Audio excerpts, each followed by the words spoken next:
Monsieur, faut-il maintenir Kaba Diawara ou bien il faudra trouver un autre sélectionneur avant la CAN, même si la période va être quand même très courte.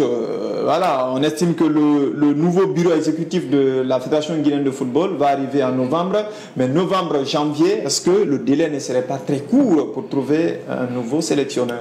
Je commence par le délai ne sera pas court. 2 mois pour trouver un sélectionneur, c'est largement suffisant pour aller faire une très bonne compétition. On a vu l'exemple du Maroc tout récemment où les gens pensaient qu'à 1 mois de la Coupe du Monde, si vous changez un sélectionneur, vous allez faire une mauvaise Coupe du Monde. C'est le contraire qui s'est passé. Le Maroc a réalisé ce qu'aucun pays africain n'avait réalisé par le passé. Ils sont passés tout près d'une qualification pour la finale de la Coupe du Monde. Ils ont fait une très bonne Coupe du Monde.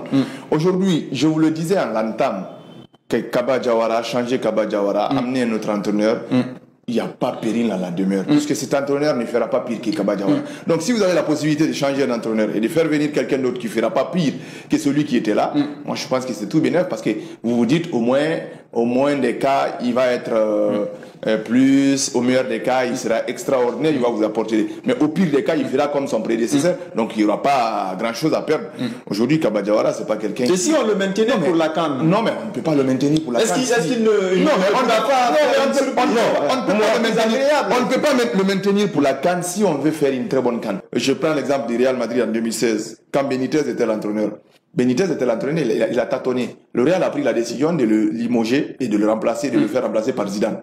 Quand Zidane est venu avec les mêmes joueurs, il a pu gagner 3 Ligues des Champions d'affilée, ce qui n'a jamais été fait par un entraîneur.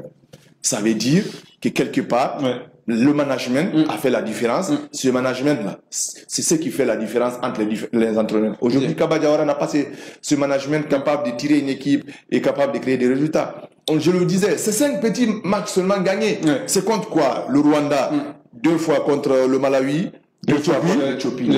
Toutes les grandes nations, on n'a jamais gagné. On n'a jamais gagné contre des grandes nations. Alors que pour aller à la CAN et aller plus loin à la CAN, il faut gagner contre les grandes nations.